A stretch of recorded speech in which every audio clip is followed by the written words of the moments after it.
Muy buenos días.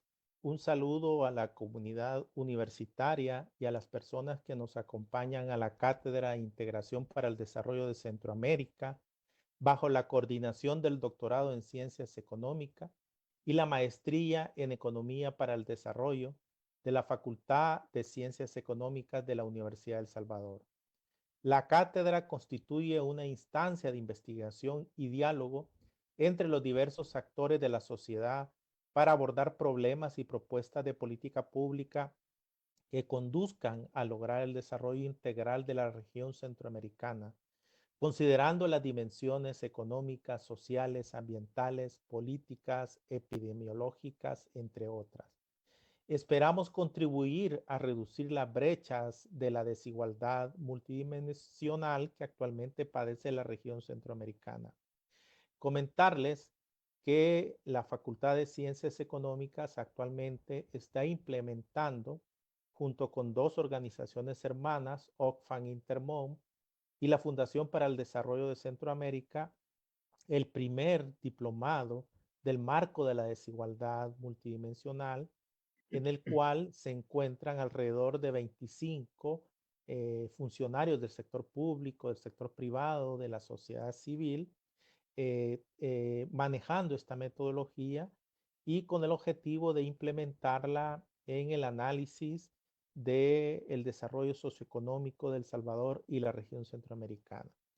También el programa de doctorado ha aportado 4 investigadores e investigadoras al análisis de estos informes de la desigualdad multidimensional. Damos paso a la ponencia de esta jornada que va en la misma línea y se denomina Desigualdad Educativa y Movilidad Social en América Latina por el doctor Guido Neyhofer. Guido Neyhofer es investigador en el Centro de Estudios Económicos Europeos en Mannheim, miembro del Colegio de Investigación Educativa Interdisciplinaria e investigador visitante en el Centro de Estudios Distributivos Laborales y Sociales. Neyhofer es doctor en Economía de la Free Universität Berlin School of Business and Economics. Su investigación se centra en las causas y consecuencias de la desigualdad económica y la movilidad social. Damos la bienvenida al doctor Neyhofer y le cedemos la palabra para que inicie su ponencia. Muchas gracias. Muchísimas gracias por la invitación, que es un gran placer y un honor. Espero que me oyen bien y me ven bien. Perfecto. Entonces, bueno, mientras comparto mi pantalla, y espero hacerlo bien, agradezco muchísimo por la invitación. La verdad es un placer poder contribuir en esa iniciativa tan importantes que están haciendo y que de forma tan importante y tan bella enriquecen el panorama de desarrollo, de la investigación y también del diseño de políticas públicas en América Latina. Así que felicitaciones por lo que han desarrollado y es un placer poder contribuir. Con esa presentación de hoy sobre desigualdad educativa, como Oscar decía, y movilidad social en América Latina. Lo que voy a presentar hoy es una serie de trabajos en los que he estado trabajando ya desde hace varios años y con muchos coautores que agradezco y que incluyo también en esa, una parte de ellos incluyo también en esa diapositiva, y que son en varias partes del mundo, y en varias instituciones, entre esas el CEDLAS, el Centro de Estudios Distributivos Laborales y Sociales, donde tengo el orgullo de también poder ser investigador asociado, del SEC Institute en Tulane University y del CDH, del Centro de Estudios para el Desarrollo Humano en la Universidad de San Andrés. Entonces, el tema de hoy es desigualdad educativa y movilidad social en América Latina. Y quiero empezar con una precisación sobre eso que voy a contar hoy. Cuando Yo en mi investigación, por lo menos en lo que vamos a ver hoy, hablo de movilidad social, me refiero a la movilidad intergeneracional. Hay otra forma de definirlo, por supuesto, pero la dimensión que vamos a ver hoy es la dimensión intergeneracional, o sea, la asociación o la correlación, digamos, de los padres, de los recursos económicos, o por ejemplo el capital humano, la educación, los ingresos de los padres y sus hijos en una sociedad. Y eso nos permite tener una aproximación de lo que podríamos definir como igualdad de oportunidades. Porque si tenemos una alta persistencia, una alta correlación entre los ingresos, por ejemplo, la educación de padres y hijos en una sociedad, eso es un símbolo de, es un signo de movilidad intergeneracional baja y eso implica o nos da una idea de que igualdad de oportunidades es baja en una sociedad que tiene esos altos niveles de correlación. Entonces, vamos a ver distintas partes o aspectos, cómo se puede analizar ese fenómeno de la movilidad intergeneracional en América Latina, y que se basa en varios estudios que hemos estado desarrollando en los últimos años. Una parte es movilidad educacional en América Latina. O sea, por ejemplo, las oportunidades de hijos con padres con bajos recursos o con bajo nivel educativo de obtener mejores niveles educativos a lo largo del tiempo. Y esa es una parte, la primera parte de la charla que voy a dar hoy. Después, en unos estudios recientes, y sobre todo en ese que voy a presentar hoy, lo que tratamos de hacer es ir más allá de la educación, o sea, tratar de analizar movilidad intergeneracional en América Latina más allá de lo que pasa en el proceso educativo. Y vamos a tratar de analizar América Latina desde esta dimensión de la movilidad intergeneracional. Y finalmente también me voy a voy a dar algunos resultados recientes sobre lo que todos hemos sufrido en los últimos años, y algunos obviamente más que otros, o sea, la crisis del COVID-19. Y en una serie, en una agenda de investigación que hemos estado desarrollando, sobre todo con Nora Lustig y otros coautores, y también ahora últimamente con Leonardo Gasparini y otros coautores, lo que tratamos de ver es los efectos del COVID en la escolaridad y en la educación de los niños que están en la escuela ahora, y qué efectos tiene o podría tener en la movilidad intergeneracional. Y también me deben una disculpa antes de empezar, porque mi charla y esta charla sobre movilidad intergeneracional en América Latina va a ser muy injustamente sesgada hacia mis propios trabajos. No porque pienso que sean los más importantes, sino porque probablemente son los que mejor yo puedo hablar en comparación a otros estudios sobre la materia. Pero hay muchísimos otros estudios que hablan de ese tema, y parte de esto vamos a tratar de sumarizarlos de una forma más completa en un capítulo del proyecto LACIR, Latin American Inequality Review, sobre Inequality of Opportunity and Intergenerational Persistence in Latin America, al que estoy trabajando junto a François Bourguignon, Paolo Bronori y Francisco Ferreira. Y si están interesados ya a ver algunos resultados de este capítulo, aquí en esas diapositivas que voy a poner en mi página, y voy a compartir el link, pueden ver la keynote address en la conferencia de UNO-WIDER de Chico Ferreira, que presentó justamente ese trabajo. En ese trabajo lo que vamos a hacer es, como les decía, también una review de la literatura más amplio de lo que vamos a hacer en esta charla, que va a ser sobre todo focalizado en mis propios trabajos. Y eso va a comprender el resto de la literatura, que incluye unos estudios que podríamos decir de primera generación sobre movilidad educacional en América Latina, como el estudio de Berman, Birsalis-Kegel y otros, o últimamente algunos estudios, por ejemplo el de Hercio Muñoz, que trabaja con datos de censo, o el estudio de Stella y Gallegos sobre 3 generaciones, o sea, mirando no padre, la correlación entre padres y hijos, sino abuelos, la correlación entre abuelos y hijos para medir movilidad intergeneracional.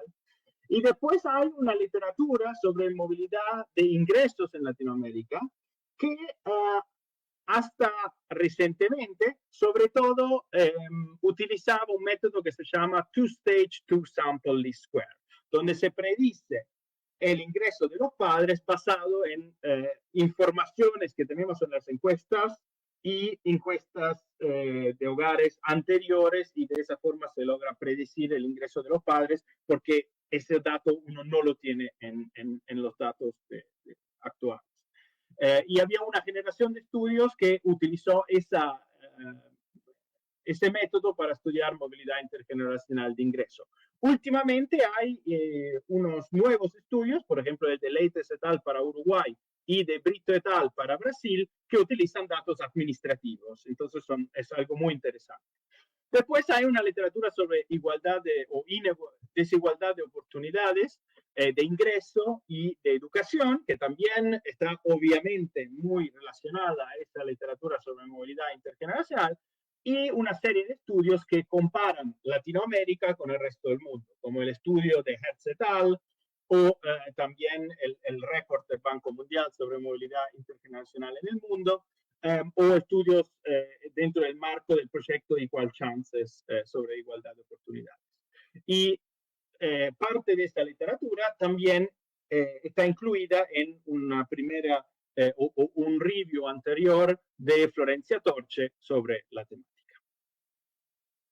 Bien, ahora finalmente vamos a entrar en la temática después de esa introducción, aunque la introducción en sí todavía no terminó, porque lo que nos queda de ver o que quisiera introducir antes de empezar mostrando los resultados de movilidad social, educativa y de ingresos para América Latina, es la pregunta, ¿por qué estudiamos movilidad internacional? O sea, ¿por qué nos interesa ese tema más allá de lo que ya sabemos mirando, por ejemplo, desigualdad de ingresos?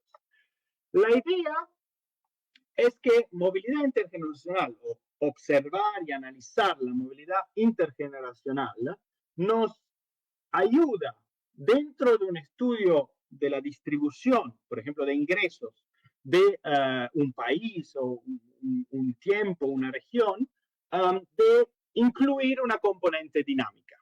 O sea, dada una distribución de ingresos, una distribución de recursos, por ejemplo, la movilidad intergeneracional, medir la movilidad intergeneracional, nos dice algo de bajo qué circunstancias se dio esa distribución.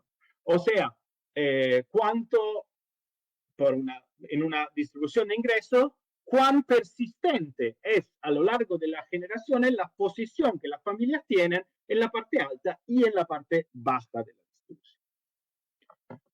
Ahora, el caso específico de Latinoamérica nos dice, los resultados que conocemos hasta ahora, que la dinámica atrás del proceso de transmisión intergeneracional de la desigualdad podría verse como en esa caricatura. O sea, una situación en la que los títulos académicos están y pueden ser importantes, pero que lo que cuenta más para obtener ingresos y competir en el mercado laboral en el futuro es también la origen social o el background familiar, el entorno familiar y los ingresos, la educación de los padres, por ejemplo. Y en las próximas diapositivas, en los próximos 20, 30 minutos, lo que vamos a ver son resultados que nos permiten analizar, digamos, si la hipótesis dada en esta caricatura para América Latina es cierta o si quizás hay otros aspectos que tomar en cuenta. Bien, y como habíamos dicho, empezamos viendo la movilidad educativa en América Latina. Lo que ven en este gráfico, para ver, son los primeros resultados sobre movilidad y desigualdad educativa en América Latina, que nos muestran el desarrollo a lo largo del tiempo de la probabilidad de completar la educación secundaria, aquí para la media de los 18 países de Latinoamérica, de hijos cuyos padres terminaron la educación secundaria, que sería esa curva en la parte alta, y niños y niñas cuyos padres no completaron la educación secundaria. Lo que vemos es que obviamente es muy alta la probabilidad de un niño o una niña cuyos padres tienen educación secundaria completa de terminar a su vez educación secundaria. Pero también vemos un desarrollo interesante en la parte baja de la distribución. O sea, mientras que personas nacidas en el 1940 en adelante tenían una probabilidad muy baja si venían de familias con bajo nivel educativo, de completar un secundario. Hoy en día en el sentido, el cohorte de los nacidos en 1980, 84, 87, esa probabilidad es mucho más alta para la media de América Latina. Más de 4 veces más alta. O sea, en la media de América Latina, en el cohorte 1984-87, un niño, una niña nacido en ese cohorte, o sea, nacido en esos años, que viene de familias con bajo nivel educativo, tiene una probabilidad de terminar el secundario de un 40%. Entonces, un desarrollo importante a lo largo del tiempo, con una movilidad ascendente, un nivel de movilidad ascendente que incrementó mucho a lo largo de las décadas en América Latina. Un progreso grande en esas circunstancias. Pero en esa próxima diapositiva, que nos muestra el mapa de América Latina a lo largo del tiempo, vemos que también es un fenómeno muy heterogéneo. O sea que en algunos países, esa movilidad, esa probabilidad de obtener un título secundario de niños y niñas de familias con bajo nivel educativo aumentó, de hecho, hasta llegar hasta un 60, casi un 70% en los años 80, mientras que en algunos países que para la charla de hoy, interesantemente, son los países de Centroamérica, todavía siguen con niveles muy bajos de esa movilidad ascendente. Y muy bajos significa en torno a hasta un 10%, que significaría que solo un 10% o menos de niños y niñas de hogares con bajo nivel educativo logran efectivamente terminar la secundaria a su vez.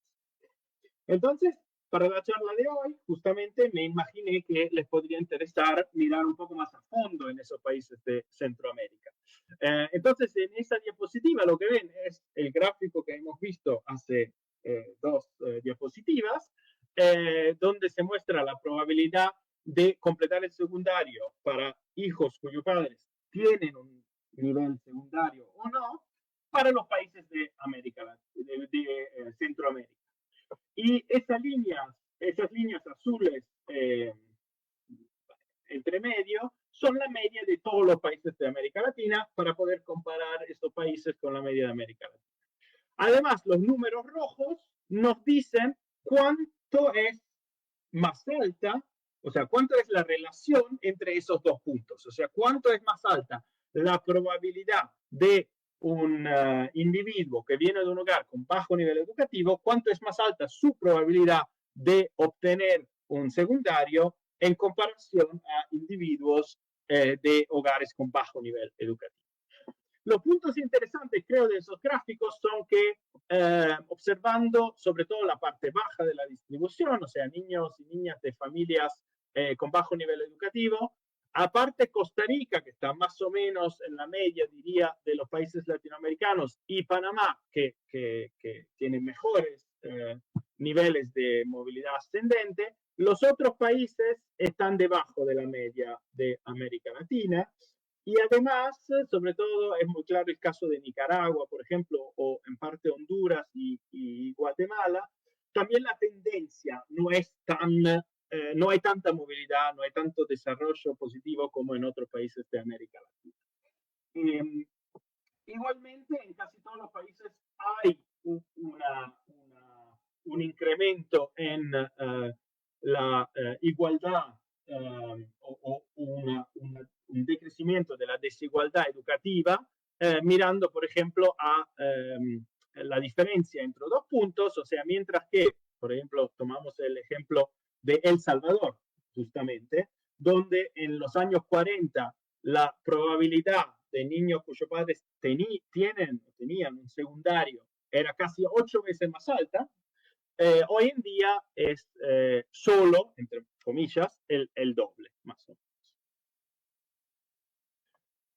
Ahora, como les decíamos, la tendencia es, acá seguimos con los países de Centroamérica, la tendencia es diferente y también los niveles de movilidad educativa en los países de Centroamérica en comparación a la media de América Latina, y esto lo mostramos también de nuevo en esta diapositiva, donde vemos que la probabilidad de que un niño o una niña complete el secundario si sus padres no tienen ese título secundario, en la mayoría de los países, menos Panamá, está por debajo de la media de los países latinoamericanos para los individuos nacidos en los años 90, y también el cambio, el incremento de la movilidad también en todos los países, menos quizás Costa Rica y Panamá son similares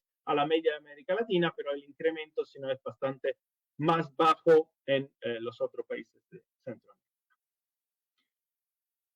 Lo que es interesante es que esa heterogeneidad que hemos visto a nivel de países también se puede encontrar dentro de los países. Eso es un estudio reciente con Leo Gasparini, Matías Chasky y Joaquín Serrano, donde medimos la movilidad educativa dentro de las regiones, o sea, dentro de los países, en las regiones de esos países, y ese gráfico nos muestra que donde esos puntos rojos son la probabilidad de movilidad ascendente en los países y los puntos grises son las regiones, que hay algunos países donde varía muchísima esa probabilidad. Y de hecho, por ejemplo, en Perú, donde hay regiones, Lima metropolitana, por ejemplo, o general zonas metropolitanas, donde esta probabilidad es más de un 40%, y otra región donde esa probabilidad está entre el 10 y el 20%.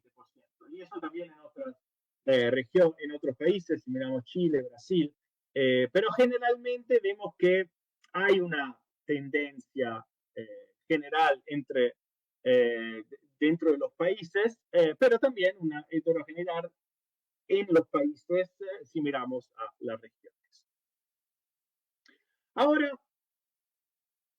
lo que creo puede ser importante analizar es, una vez analizado esos cambios en la movilidad social en América Latina a lo largo del tiempo, puede ser interesante entender cuáles son, o sea, qué es lo que afecta a la movilidad y que sobre todo afecta las diferencias entre países en movilidad internacional, y qué son las consecuencias de niveles altos o bajos de movilidad. Y eso hemos tratado de analizarlo en diferentes estudios, y acá podemos traer una pequeña selección de algunos aspectos que a mí me parecen particularmente interesantes.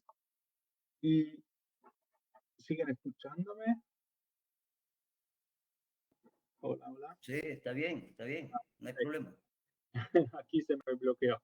Y si tienen más preguntas, con gusto lo vamos a hablar después. Entonces,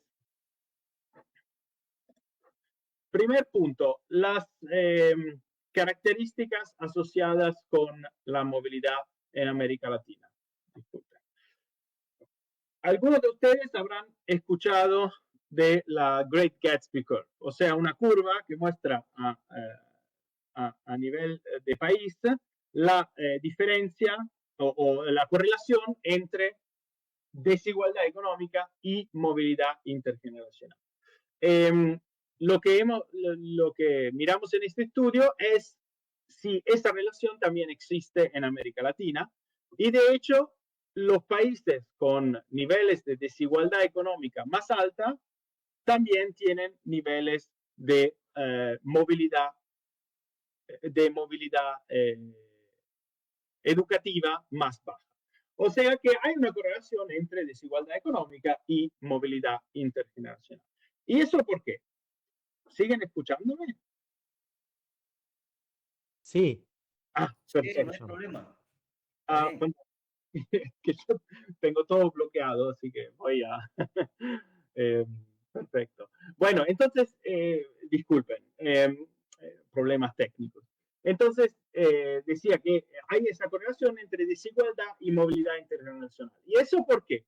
Lo que encontramos es que con más altos niveles de desigualdad económica, lo que pasa es que la posición educativa de individuos con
Bueno, disculpen, hemos vuelto, espero, y que me puedan escuchar. Y volvemos con la presentación.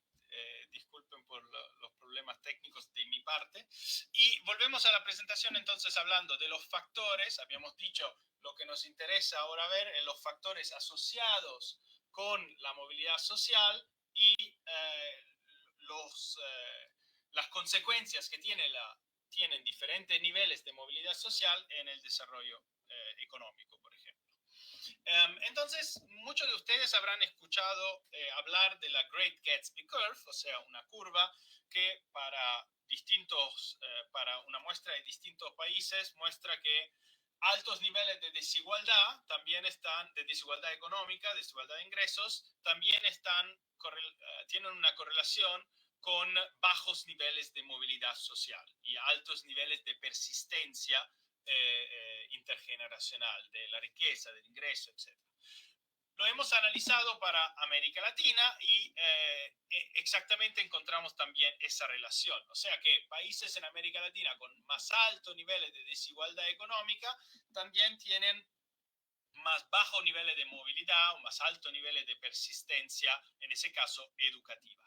Y hemos tratado de analizar los canales de esa transmisión o los mecanismos que llevan a esa relación. Y uno de esos mecanismos es que con más altos niveles de desigualdad, la posición educativa de los niños y las niñas de familias con bajo nivel educativo, bajo nivel de recursos, empeora. Mientras que en la parte alta de la distribución, o sea, individuos de familias con altos niveles educativos, con mayores niveles de desigualdad, mejoran su posición relativa en la distribución de la educación. Y eso es algo que es explicado por la teoría económica, que nos dice que con más altos niveles de desigualdad, también la inversión en capital humano por parte de las familias es muy desigual, y entonces familias con más altas posibilidades, mejores posibilidades de invertir, hacen mejores y mayores inversiones en el capital humano de los niños y las niñas, que entonces pueden desarrollar mejor su capital humano respecto a familias en la zona baja de la distribución de ingresos, que entonces no pueden desarrollar su potencial. Saltamos eso y vamos a las consecuencias. Entonces hemos visto que tiene una relación con hay una relación entre desigualdad económica y movilidad social. Ahora queremos ver las consecuencias de la movilidad ascendente y, por ejemplo, de las diferencias entre regiones que hemos visto hace algunas diapositivas, entre los niveles de movilidad educativa que hay en regiones de Latinoamérica. Y una manera para medir ese efecto es a través de esos mapas nocturnos que nos muestran la luminosidad registrada por los satélites de algunas regiones, y como muchos de ustedes sabrán, esa medida ha sido utilizada mucho para medir el desarrollo económico de regiones. Entonces nosotros tomamos esa medida, o también otras medidas como los ingresos per cápita de las regiones de Latinoamérica dentro de los países, para ver si las regiones con mayores niveles de movilidad social también hay un cierto patrón de altos niveles de desarrollo económico medido, por ejemplo, con la luminosidad medida por el satélite. Y de hecho, lo que encontramos es lo siguiente, que regiones con altos niveles de persistencia intergeneracional, o sea, de bajos niveles de movilidad social o bajos niveles de igualdad de oportunidades, tienen tienen también desarrollo económico más bajos que regiones con un nivel de movilidad social, movilidad intergeneracional más alto, que también tienen un nivel de desarrollo económico más alto. Y eso no solo midiendo la diferencia entre regiones, sino también con métodos un poco más sofisticados, como Dynamic Panel Data Models, mirando a las regiones a lo largo del tiempo. Las regiones que tuvieron mejoras en movilidad social, también observándolas 50 años después, tienen mejores niveles de desarrollo económico. Y eso es algo que efectivamente tiene su fundamento en la teoría económica, que nos explica que cuando hay desigualdad de oportunidades, se pierden muchos talentos en la sociedad. ¿Por qué? Porque no todos los individuos tienen la posibilidad de desarrollar su potencial, si hay desigualdad de oportunidades, y eso tiene un efecto negativo sobre la eficiencia y el desarrollo económico. Entonces, mejorar igualdad de oportunidades da más posibilidades a todos los individuos en la sociedad de desarrollar su potencial, y eso lleva a más eficiencia económica también. Bien, entonces para cerrar esa parte sobre movilidad educativa, hemos visto que hubo un desarrollo a más movilidad ascendente en América Latina a lo largo del tiempo, que tiene una relación con el desarrollo en términos de desigualdad económica de la región, y también influencia los niveles futuros, o bueno, la movilidad movilidad pasada tiene un efecto en cómo se han desarrollado hoy en día las regiones y los países latinoamericanos. Ahora, la pregunta que vamos a analizar en la próxima parte de esa charla es, una vez que esos niños, esas niñas que pudieron desarrollarse, pudieron obtener mejor nivel educativo en comparación a sus padres, sobre todo los que vienen de familias con bajo nivel de recursos, llegan con títulos educativos mejores al mercado del trabajo, ¿qué pasa? ¿Qué sucede? ¿Hay igual oportunidades para que mejoren su posición en el mercado del trabajo, o también hay otras desigualdades que juegan un rol? Y eso es lo que vamos a tratar de ver en esa parte donde tratamos de mirar a la movilidad intergeneracional de lo que llamamos bienestar económico en América Latina. Espero que me escuchan todavía. Ahora, por las dudas, cada par de minutos puedo preguntar. ¿Sí? Sí, sí, claro, te escuchamos. Gracias, muchísimas gracias, disculpen. Bien, lo que hacemos en este estudio junto a Leo Gasparini y Matías Chasky es utilizar la base, la encuesta Latinobarómetro, que hemos utilizado también en otros estudios, que nos permite medir movilidad social libre de sesgo de coresidencia, porque incluye preguntas retrospectivas sobre la educación de los padres. Lo que hacemos con esa encuesta es medir desigualdades en el nivel de bienestar de individuos dependiendo de la origen social o el background educativo de los padres y la propia educación. Y utilizamos varias posibles medidas de bienestar económico, por ejemplo, la probabilidad de perder el trabajo, o el nivel socioeconómico evaluado por el entrevistador, o una serie de informaciones que tenemos sobre bienes que el hogar tiene a disposición.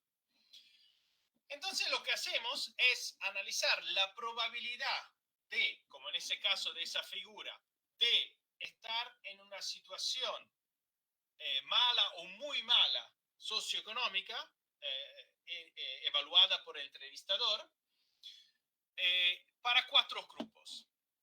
Para individuos con alto nivel educativo y alto nivel educativo de los padres, que sería la línea verde. Niveles con alto nivel educativo, que pero provienen de familias con bajos niveles educativos, donde sus padres tenían bajo nivel educativos, y lo mismo para personas que a su vez ellas mismas tienen bajo nivel educativo, para tener una medida de comparación.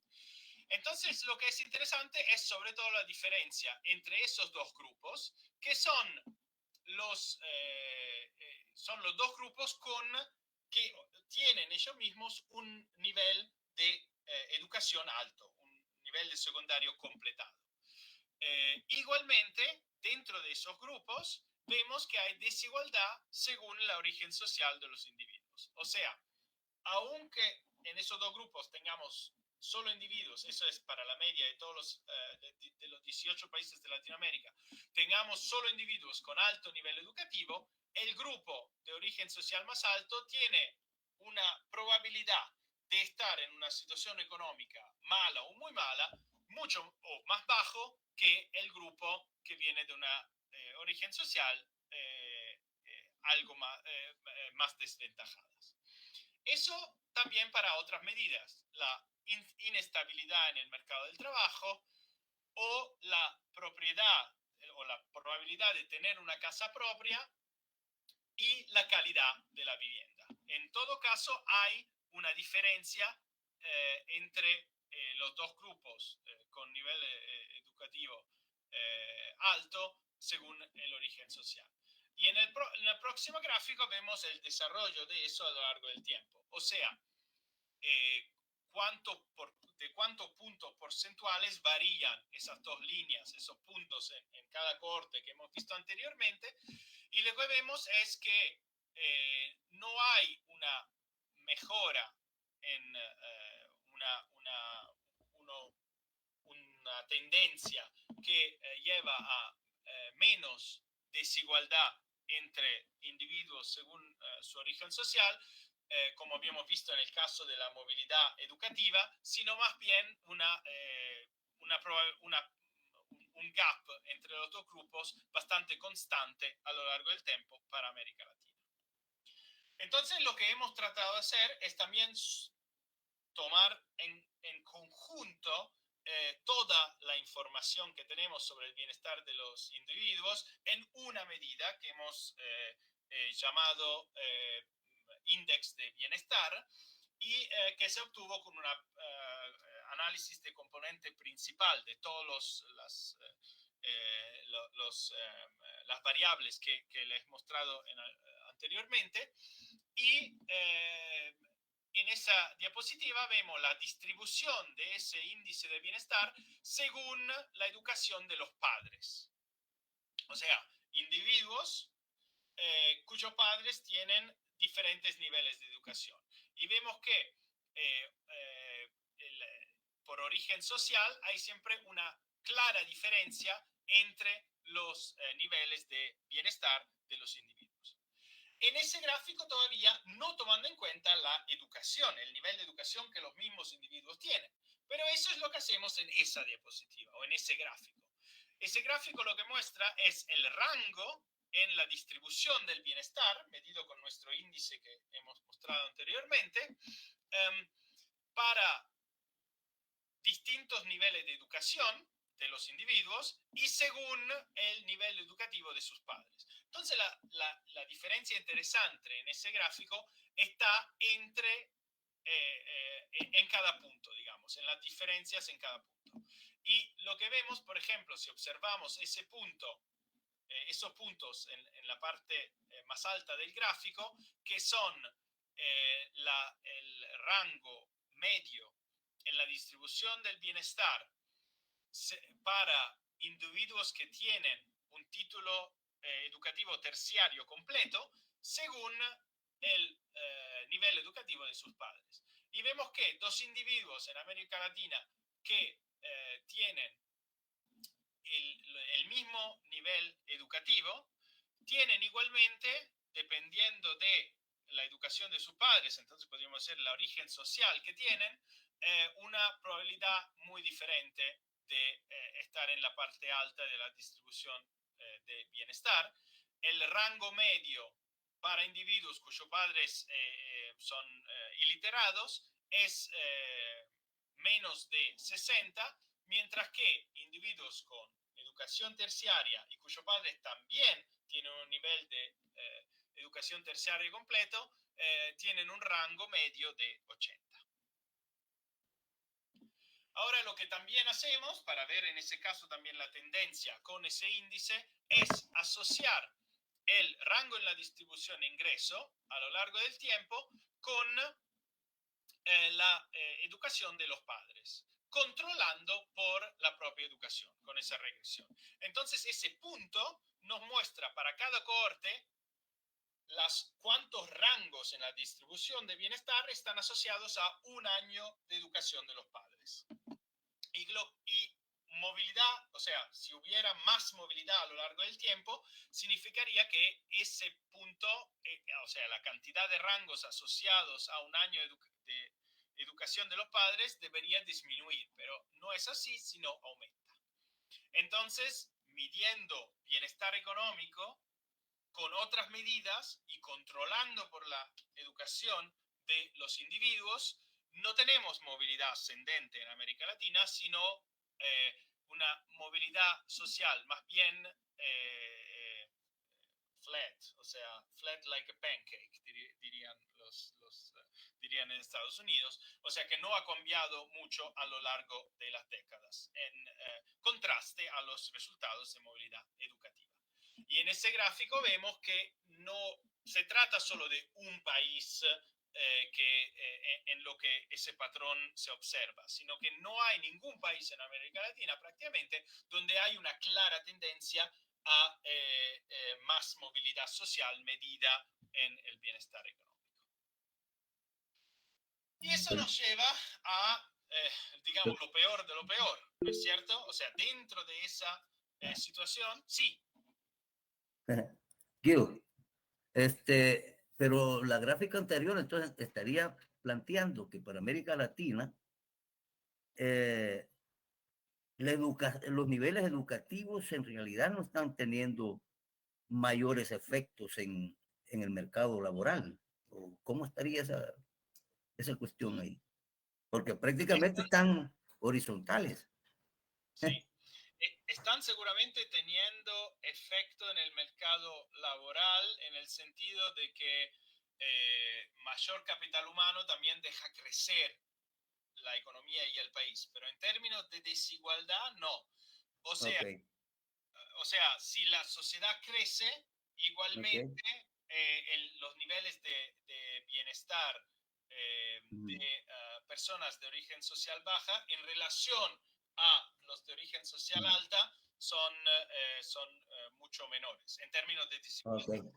¿Okay? Pero eso Okay. es un aspecto muy interesante, obviamente, que no hemos mirado, Sí. ver cuánto mejora en niveles absolutos, que seguramente va a haber. Pero muchas gracias. Okay. No, gracias a ti.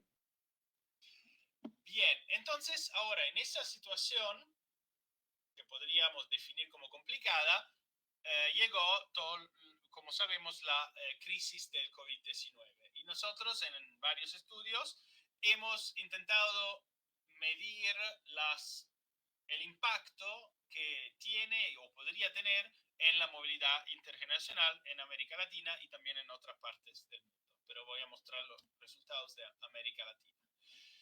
Entonces, uno de los canales principales que hemos estado desarrollando, que hemos estado analizando, sobre todo en esos estudios con Mariano Tomasi, Valentina Martínez Pavón y Nora Lustig, sobre todo, es el cierre de las escuelas, que obviamente ha tenido efectos muy desiguales por los recursos que eran y son muy desiguales de las familias para proveer educación desde casa. Entonces, hemos tratado de analizar el cierre de las escuelas y otras características que se han dado durante la crisis del COVID-19, qué impacto eso ha tenido y podría tener, ha tenido en el corto plazo y podría tener en el largo plazo en la movilidad intergeneracional en América Latina. Eso lo hemos hecho a través de un ejercicio que podríamos llamar nowcasting o ejercicio contrafactual, que ahora no voy a explicar muy en detalle, sino más a nivel intuitivo. Y si después hay preguntas podemos hablarlo un poco más, donde lo que hacemos es simular un choque a individuos que ya terminaron su nivel educativo, les simulamos un choque, como se hace en algunas micro simulaciones, simulamos un choque contrafactual, o sea, ¿qué hubiera pasado si esas personas hubieran vivido la crisis del COVID-19 y el cierre de las escuelas mientras que estaban en su proceso educativo? Y entonces lo que hacemos es construir un factor kappa, que acá va a ser nuestro choque, que va a depender de el cierre de ¿cómo se dice? The length, el tiempo de cierre de las escuelas, y como canal primario del choque, y también de cuánto las familias posiblemente han podido perder en términos de ingresos y también choques a nivel de salud que se vivieron durante la pandemia. Y todo eso va a influenciar ese factor kappa que nos muestra cuánto se perdió en términos de pérdida educativa en el año del COVID-19, pero también que puede ser mitigado mitigado de factores a nivel de país y del sistema educativo que dio la posibilidad de seguir con la educación a nivel remoto, offline y online, y de la capacidad de los padres de también sustituir la escolaridad durante el tiempo en que las escuelas estaban cerradas. Y lo que hacemos después, al final del ejercicio, que ahora expliqué de manera muy superficial, es comparar o confrontar la movilidad intergeneracional para el nivel educativo verdadero de los individuos y esa medida contrafactual que hemos construido, y entonces la diferencia entre la movilidad intergeneracional verdadera y el contrafactual nos va a decir cuánto podemos esperarnos que sea fuerte el choque del COVID en la movilidad intergeneracional educativa en América Latina. Esa diapositiva es para mostrarles un poco los ingredientes que hacen parte del modelo que vamos a estimar y que utilizamos para la microsimulación de ese impacto. Aquí en la parte izquierda una tabla que nos muestra el porcentaje del año solo en 2020. Eso hemos actualizado los resultados también, pero eso nos muestra 2020. El porcentaje del año en que las escuelas han estado cerradas en los países latinoamericanos, que varía desde un 100% en Paraguay y El Salvador. Obviamente eso es a nivel de país, o sea, donde las escuelas han estado o en parte o totalmente cerradas, varía desde un 100% hasta un 40% en Nicaragua o un 75% en Uruguay. Obviamente, mientras las escuelas han estado cerradas, hubo estrategias de los ministerios de educación para proveer educación a distancia. Y eso ha sido offline y online. Entonces nosotros tomamos en cuenta esos esfuerzos y en el caso de la educación online tomamos en cuenta cómo eran las condiciones educativas, las condiciones digitales de los sistemas educativos en 2020, que como ven en casi ningún país eran muy altas o muy buenas en los países de Latinoamérica, y también que no todas las familias tienen la misma probabilidad para estar conectadas al Internet en los países. Eso es lo que ven en ese gráfico aquí en la parte baja, donde ven la distribución del acceso a Internet por nivel educativo del jefe de hogar de las familias. Y vemos que en varios países es bastante desigual esa distribución. Esos ingredientes van a ser parte del ejercicio que nos da información final sobre el impacto asimétrico de la pandemia en la instrucción en el año del COVID. Para hacerles un ejemplo de esas desigualdades, lo que ven acá es para los países de Centroamérica y para algunos otros países, Argentina, Brasil y Chile, como comparación, los días de escuela perdidos en 2020, o los días en los que la escuela han estado cerradas en 2020, y tomando en cuenta estrategias de mitigación, cuánto efectivamente podemos esperarnos que niños y niñas en esos países han perdido en términos de instrucción. Y eso separado por niños de hogares desventajados, o sea, donde los padres tienen bajo nivel educativo y de recursos, y hogares donde hay padres que tienen un nivel educativo.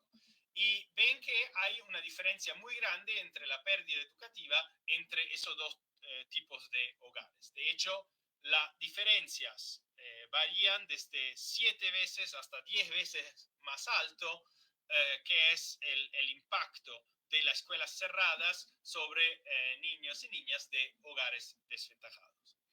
Y eso obviamente lleva a cambios importantes, predecidos, en la movilidad intergeneracional de la región. Lo que ven como aquí barras de colores más claros es la probabilidad de completar un título secundario en un año normal de escuela, o si hubiera habido un año normal de escuela en 2020 para hijos de hogares donde los padres tienen bajo nivel educativo y alto nivel educativo. Y en comparación, esos niveles de esas probabilidades de completar un secundario, dado la situación contrafactual dada por el COVID-19. Y lo que vemos es que en todos los países, en la parte alta de la distribución, o sea, niños cuyos padres tienen un título secundario, el efecto es relativamente bajo, mientras que en la parte baja de la distribución hay un efecto muy fuerte. Un efecto muy fuerte que, por ejemplo, en El Salvador lleva de una probabilidad de casi un 30% hasta alrededor de un 10%. O sea, que el choque no es solo muy fuerte, sino es sobre todo desigual. Y si miramos América, la probabilidad, o sea, esa probabilidad en la parte baja de la distribución a lo largo del tiempo en América Latina, en ese gráfico, vemos el desarrollo que hemos visto antes de movilidad ascendente, que ha incrementado mucho a lo largo de los años, y si esa tendencia hubiera seguido sin el COVID-19, estaríamos en ese punto. O sea, una probabilidad para niños y niñas de hogares con bajo nivel educativo de terminar la secundaria de alrededor de un 50%. Pero, dado el choque del COVID-19, nuestros resultados sugieren que el punto para el cohorte de niños y niñas que ahora deberían o estaban en la escuela en 2020 y deberían haber justo completado su secundario en ese tiempo, podría hasta caer de 20 puntos porcentuales y volver a la situación en la que estaba la región en los años 60 y 70. Ahora, con datos más nuevos, hemos tratado obviamente de medir verdaderamente qué tipo de choque hubo. Entonces, en ese estudio, con Jessica Bracco, Matías Chaschi, Leo Gasparini y Mariana Marchionni, colegas del CETLAS en La Plata, lo que hemos hecho es, con las encuestas de hogares de 2020, ver cómo ha efectivamente cambiado la asistencia escolar en el año del COVID-19. Asistencia escolar, obviamente, no entendida como físicamente ir a la escuela, sino atender al sistema educativo de alguna forma. Y efectivamente, ese cambio de tendencia, ese punto sería la asistencia escolar en el año 2020, si seguiríamos esa tendencia de las personas entre 6 y 24 años, mientras que efectivamente asistencia escolar en 2020 es alrededor de 2 puntos porcentuales más baja. Y 2 puntos porcentuales más baja para América Latina significa muchísimos millones y millones de niños y niñas afuera del sistema escolar que siguiendo la tendencia de los años pasados, estarían en el sistema escolar sin la pandemia del COVID-19. Entonces, de esa forma llego a mis conclusiones. Si me preguntan a mí sobre movilidad intergeneracional en América Latina, yo le diría que hay algunas luces y muchas sombras. En el sentido de que hemos visto que hubo y hay en algunas situaciones niveles ascendentes de movilidad, sobre todo muchos niños, muchas niñas, muchos individuos de familia con bajos recursos que pueden terminar su secundaria, por ejemplo, o lograr mejores niveles de educación, pero con muchas heterogeneidades, con algunos países donde todavía hay niveles muy bajos de movilidad y también con muchas diferencias dentro de los países mirando las regiones. Además, hemos visto que en el mercado del trabajo la situación de nuevo vive de desigualdades, podríamos decir. O sea, las dinámicas que limitan el acceso a la educación, aunque esas se den menos en el mercado de trabajo, de nuevo la origen social tiene un efecto muy fuerte en el bienestar de los individuos. Y en esa situación vino el COVID-19, obviamente no a mejorar la situación, sino a empeorar ya las existentes desigualdades a nivel educativo y mucho más. Entonces, para no terminar la charla de esa forma tan negativa, el punto positivo, sobre todo hablando delante de estudiantes y las mentes brillantes de hoy y de mañana de Centroamérica y otros lados, que están quizás si ustedes también están pensando en desarrollar una tesis o un trabajo de investigación sobre esa temática, hay mucho espacio, hay mucha importancia. Y como han visto, hoy no hemos hablado de medidas que pueden ayudar a mejorar la movilidad educativa. Entonces, seguramente hay mucho espacio y mucha necesidad para llevar adelante la investigación sobre movilidad social y movilidad intergeneracional en América Latina y a lo largo del mundo, y aconsejar los hacedores de políticas públicas, las personas que están a cargo de sistemas educativos y sociales de todos los países, para aconsejarlos con evidencia nueva sobre la movilidad social en la región y las medidas que se pueden actuar para que niveles de desigualdad sean mejores en el futuro. Con eso, muchísimas gracias.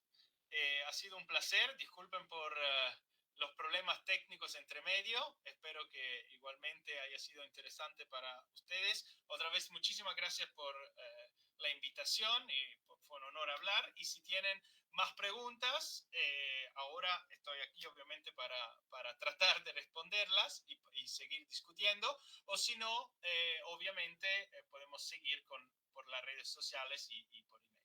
Muchísimas gracias. Bueno, gracias, Guido. Yo creo que es interesante, hay que continuar, como tú dices.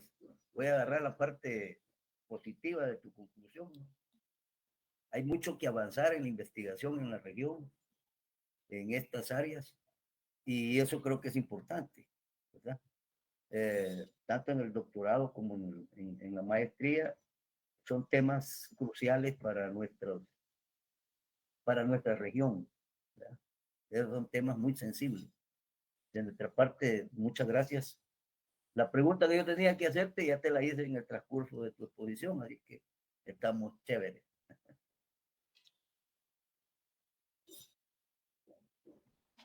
El micrófono.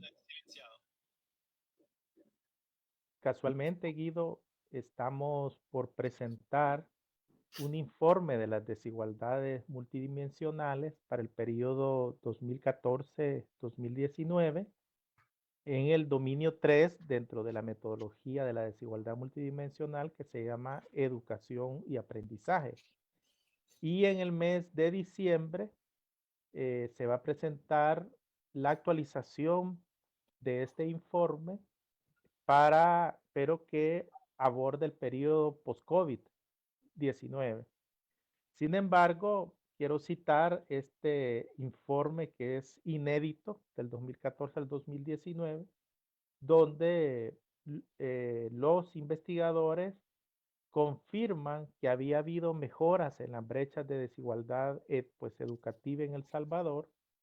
Sin embargo, cuando entramos al sistema educativo, vemos que las brechas entre el sistema educativo público y privado se han venido pues amplificando, ¿verdad?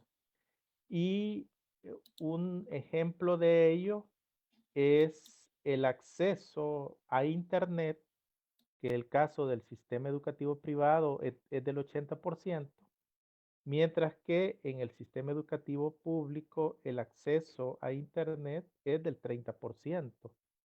Entonces, esta es una variable. Otra variable que se evaluó fueron las condiciones de partida de los niveles de ingresos de los hogares a partir de las encuestas de hogares.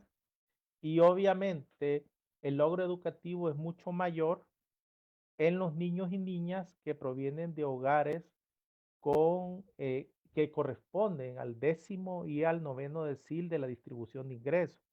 Creo que esto va en línea con los hallazgos que ustedes han encontrado y obviamente nos vienen a confirmar la necesidad de políticas educativas que retomen el tema de las desigualdades de los ingresos y riqueza, que retomen un golpe de timón de los sistemas tributarios basados en impuestos directos y que transiten a una mayor progresividad.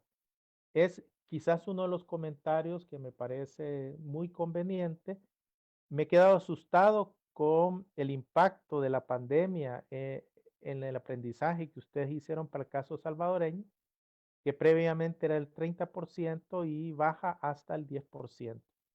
Esto pone en cuestión también los bajos niveles de gasto en educación respecto al PIB que ha estado desarrollando El Salvador de manera estructural. Muchas gracias.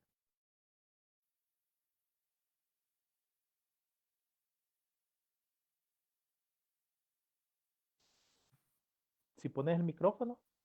¿Sí? No, dije simplemente muchísimas gracias por el comentario. Sí, estoy de acuerdo, son temas muy importantes y bueno, una reacción breve es que la intención atrás de desarrollar ese método de microsimulación para tener ya ahora una idea de los resultados es exactamente eso, que no se tenga que esperar 10 años o más para entender cuán grande es el problema para finalmente tomar las medidas y poder demostrar ya desde ahora con esa metodología que puede ser acertada o podemos haber, digamos, por lo menos hemos tratado de dar una idea para que hoy en día ya donde se puede hacer algo, se vea cuán fuerte es el problema y a lo que puede llevar.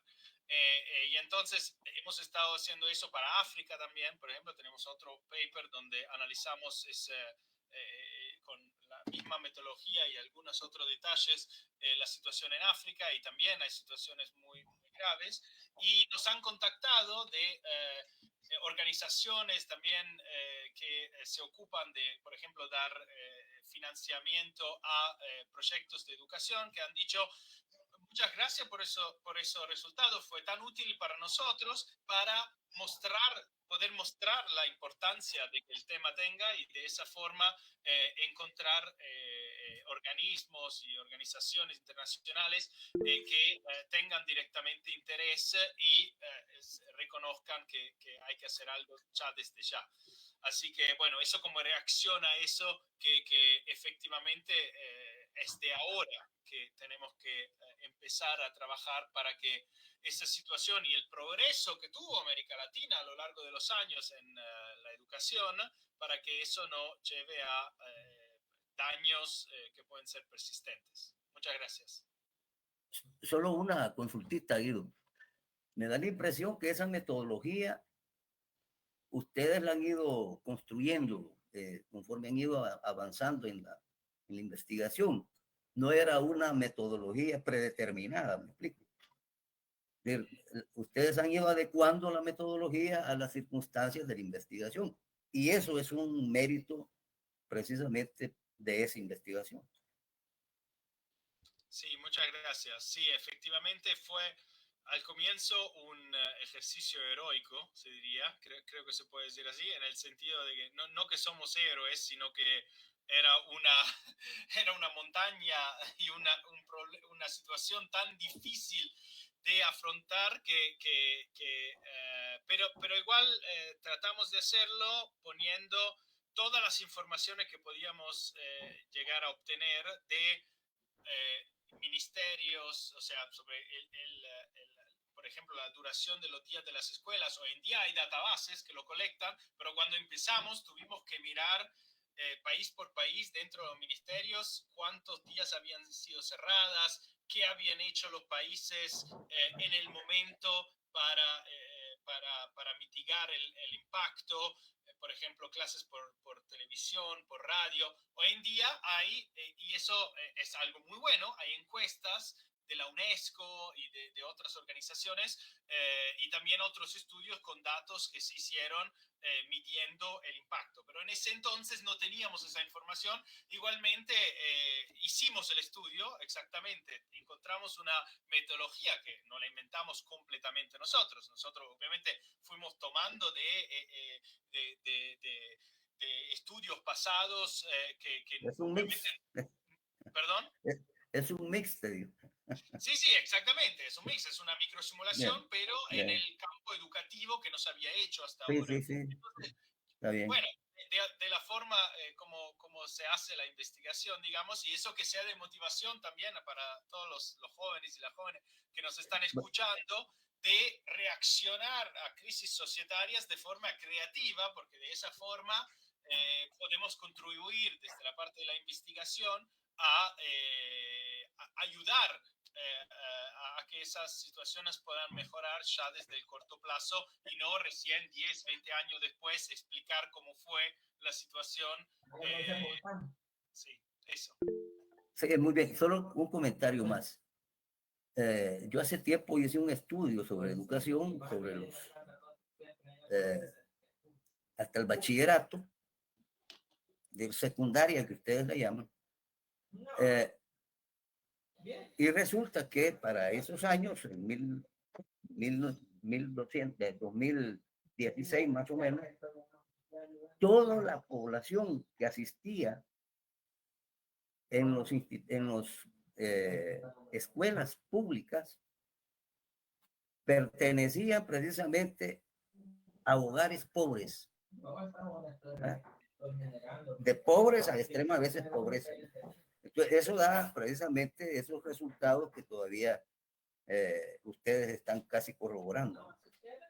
Entonces, yo creo que eso es interesante. Sí, ya que yo no conozco muy bien la situación, yo también tengo una pregunta. El Salvador, sí. Pero mi pregunta sería, ¿cómo es el sistema entre público y privado y la calidad de la educación? ¿Qué rol juega en El Salvador, por ejemplo? ¿Por qué? Y sigo con, o sea, doy un poco de contexto por qué estoy haciendo la pregunta, porque nosotros también en ese estudio nuevo que estamos haciendo con datos de encuesta de hogar actuales, estamos tratando de ver cuánto ha cambiado la asistencia a la educación privada. Y vemos que ahí, sobre todo, hay un cambio en asistencia muy fuerte. O sea que, aparte de los recursos, digamos, educativos y todo, y la posibilidad de los padres de ayudar en el sistema formativo, hay el choque de ingresos bien parece tener un efecto en los hogares que entonces no pueden pagar simplemente la educación, en el caso de que sea público o privada. Entonces yo no conozco muy bien el caso de El Salvador, pero ¿cómo es ahí la situación con la educación público-privada? Hay mucha educación privada de alto costo y entonces algunas de las desigualdades también tienen un efecto en esa dimensión, ¿o es más público el sistema educativo? Bueno, mira, a nivel, por ejemplo, de secundaria, que es donde ustedes han centrado su atención, aquí vas a encontrar extremos. Aquí hay colegios privados, ¿verdad?, que tienen muy buena calidad académica y científica, que son muy pocos, ¿verdad? Pero la mayoría de colegios privados son fatales, ¿verdad? Y el sistema educativo público, ese es un término más o menos de average educativo, ¿no? Es más o menos como esa línea que tú mostraste para América Latina. Es muy poco precisamente el avance que se ha tenido. Y obviamente, pues COVID es más complicado y durante el COVID fue desastroso, ¿no? Pero esa es mi expresión. No sé, Oscar, qué comentario tiene. Sí. Vale. ¿Sí me escuchan? Sí. Hola. Sí, sí, te escuchamos. Bueno, en el caso, por ejemplo, estadísticas que tenemos en el 2019, por cada 100 niños y niñas en edad de 4 a 6 años que asistieron a la escuela, 5 provenían de los hogares más pobres y 12 de los hogares más ricos. En el área urbana, el 34% de los jóvenes de 16 años aprobaron la educación básica, mientras que en el área rural tan solo el 11%. Los estudiantes provenientes de los hogares más ricos tienen hasta 3 veces más probabilidad de alcanzar un desempeño satisfactorio en lenguaje y hasta 4 veces en matemática que aquellos que provienen de los hogares más pobres. En este dominio, educación y aprendizaje, encontramos 5 impulsores que están exacerbando las desigualdades. Uno es el acceso desigual a una educación de alta calidad. Hay un conjunto de normas sociales que están afectando el acceso a la educación y el aprendizaje.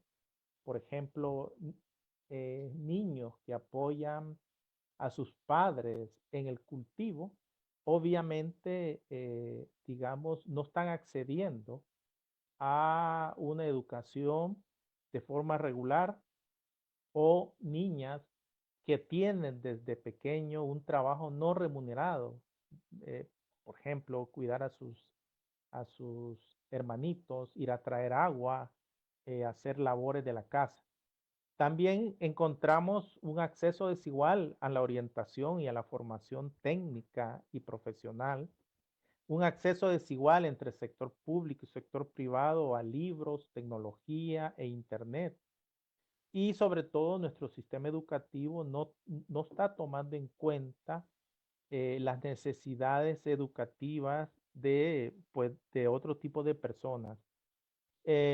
Digamos que las pruebas de lectura del primero, segundo y tercer eh, ciclo, pues lo que nos están mostrando es que son poco satisfactorios y muestran puntuaciones inferiores al promedio latinoamericano. En cuanto a la movilidad social, en los hogares de menores niveles de ingresos encontramos que el 7% de los hijos e hijas mayores de 25 habían estudiado menos años que sus progenitores y solo un 3% había estudiado más años. Mientras que a medida que subimos en los niveles de ingreso, en el quintil 5, el 23% de los hijos e hijas indican haber estudiado más años que sus antecesores.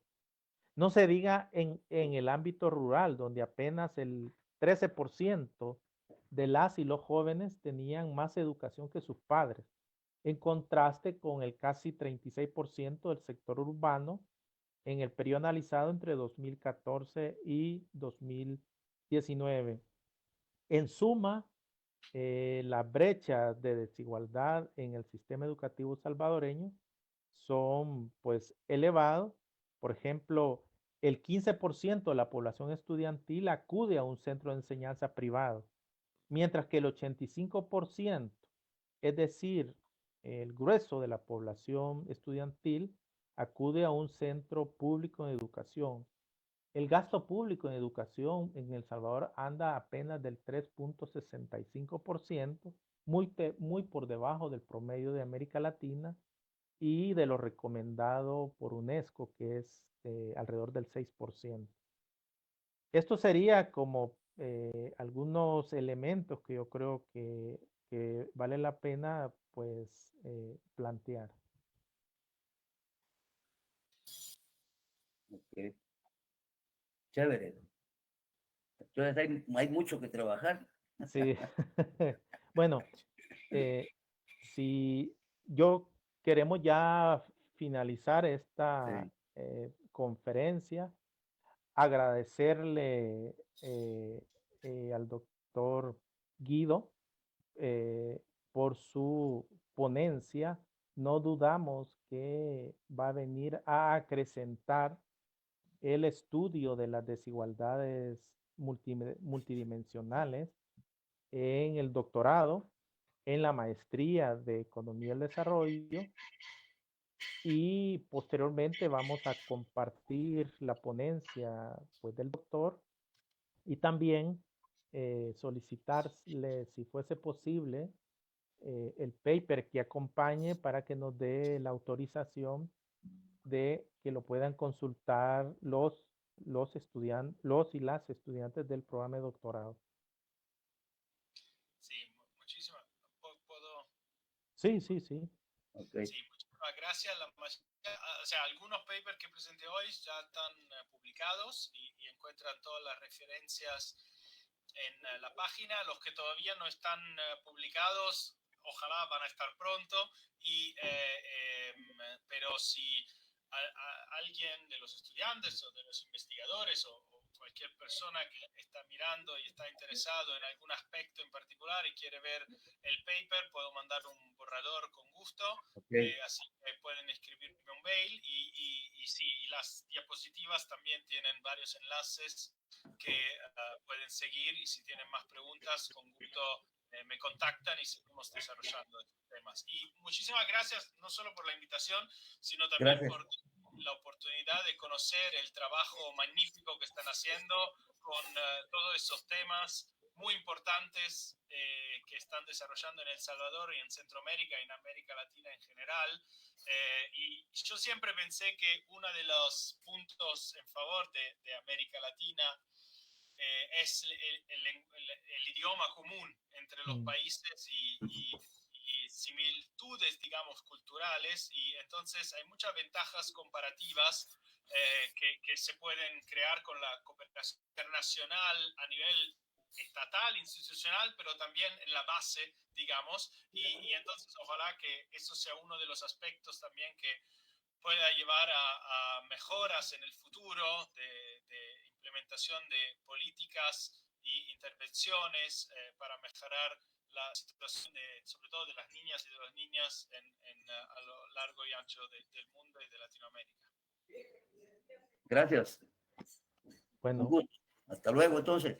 Con esto damos por finalizada la ponencia Desigualdad Educativa y Movilidad Social en América Latina por el doctor Guido Neyhofer. Muchas gracias por su atención. Muchísimas gracias. Hasta luego.